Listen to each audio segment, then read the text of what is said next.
ओम शांति।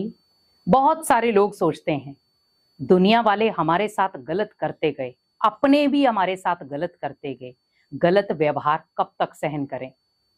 बहुत सारे ऐसे लोग हैं रिश्ते नातों में भी आपके साथ अगर गलत कर रहे हैं, अगर आप भी उसका जवाब गलत तरीके से देंगे तो आप में और उनमें कोई फर्क नहीं।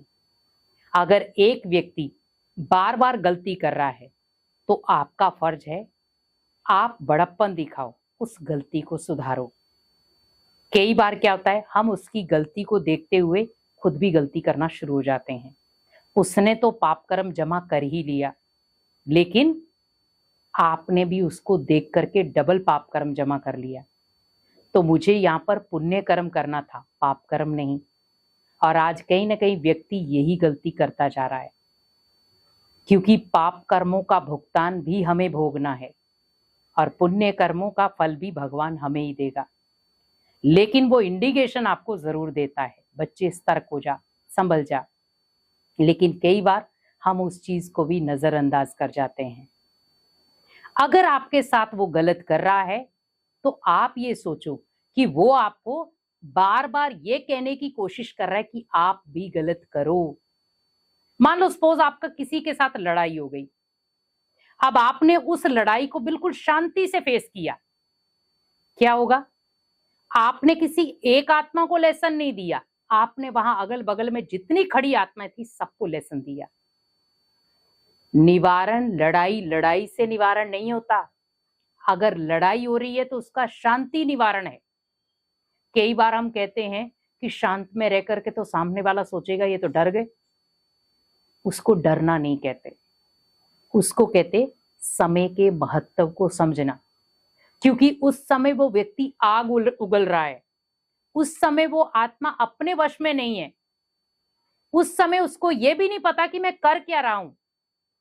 आप वहां पर अपना बड़प्पा दिखाओ, उसको वहां पर ही स्टॉप कर दो। क्योंकि आप उस समय उसको समझाएंगे वो नहीं समझेगा और आपको समझना पड़ेगा। क्योंकि हम कई बार क्या सोचते हैं कि नहीं, सामने वाले ने मेरे साथ गलत किया है तो मैं भी उसके साथ डबल गलत करूं। सामने वाले ने मुझे गाली निकाली है तो मैं भी पलटवार गाली ही दूं। तो आप सोचो उसमें और आप में क्या अंतर था? कोई भी नहीं, क्योंकि उसने भी गलत किया और आपने भी गलत किया। क्या भगवान ने हमें यही शिक्षा दी है? गलत का जवाब गलत से मत दो। अब आप एक चीज देखो कि अगर आप दो पत्थर लेते हैं, दोनों पत्थरों को अगर आप आपस में टकराएंगे तो क्या आवाज आएगी? आवाज भी आएगी और चिंगारी भी निकलेगी, आग भी निकलेगी।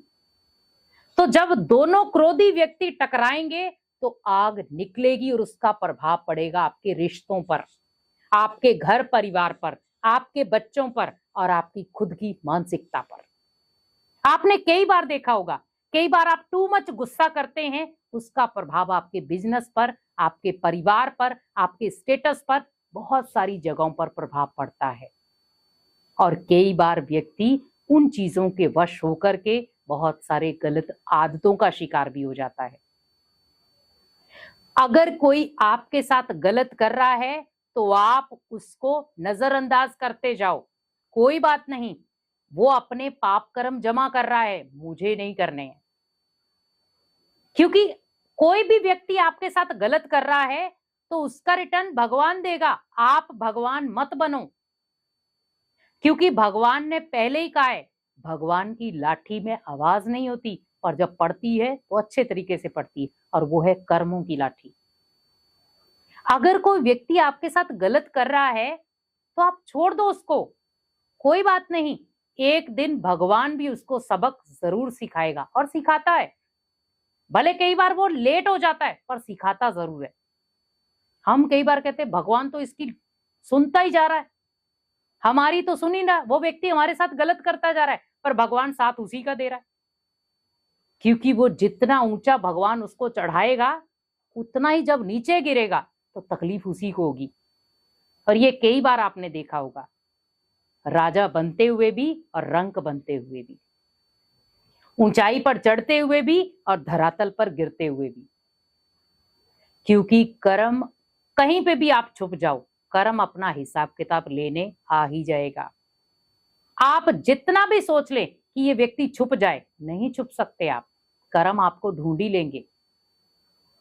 तो क्यों ना हम वो चीजें करें ही नहीं जिसकी वजह से हमें नजरें झुकानी पड़े। बस ध्यान रखें, हम कर्म कुछ पल के लिए करते हैं पर उसका भुगतान बहुत लंबा होता है। व्यक्ति चाहता नहीं है लेकिन फिर भी करता जाता है, करता जाता है। व्यक्ति की गलती करना, आज उसने सोच लिया है कि मुझे गलतियां करनी है, पर गलतियों से सीखो। अगर एक बार गलती हो गई, भगवान को बता करके खुद को हल्का बना लो, पर दूसरे दिन के लिए सोचो मुझे वो गलती नहीं करनी है। कई बार क्या करते हैं हम, मान लो सपोज किसी व्यक्ति ने हमारे साथ गलत किया, हम रिएक्शन देकर आ जाते हैं, गालियां निकाल कर आ जाएंगे, लड़ाई करके आ जाएंगे, कुछ ना कुछ बोल के आ जाते हैं, और बाद में फिर हम पछताते रहते हैं, मैंने ऐसा क्यों बोला, मैंने ऐसे क्यों कहा। कई बार रिश्तों में भी हो जाता है कि हम बोलना नहीं चाहते थे और उस समय माहौल ऐसा बना हुआ था कि हमने बोल दिया, पर आप जो निकले हुए मुंह के तीर हैं वो वापस नहीं ला सकते आप जवान के तीर, वो निकल गए तो निकल गए। तो कम से कम हमें उस समय उस क्षण सोचना चाहिए कि अगर कोई व्यक्ति पत्थर मार रहा है तो मुझे पत्थर का जवाब पत्थर से नहीं देना है। अगर सीखना है तो फलदायक पेड़ से सीखो। हम उसे पत्थर देते, रिटर्न में वो हमें फल देता। हमें वैसा ही बनना है, गुणवान, क्योंकि फलदायक पेड़ गुणवान है, जो आपको हमेशा गुणों से संपन्न करता है, आपको छाया देता है, आपको फल देता है, आपको लकड़ी देता है। तो आप सोचो कितने गुणवान है वो। तो वैसे ही हमें अनेक शक्तियों से खुद को सजाना है, और आप तभी सजा सकते हैं जब आप श्रेष्ठ कर्म करेंगे। तो गलत का जवाब गलत से मत दो, गलत का सब जवाब, जो भी आपके साथ गलत कर रहा है उसका जवाब आप शांति से दो, तो ये निवारण हो जाएगा। क्योंकि जब आप शांति से किसी चीज का सल्यूशन ढूंढते हैं, किसी बात का सल्यूशन ढूंढते हैं, तो इजीली वो बात खत्म भी होती है और आपको वो पावरफुल भी बनाती है।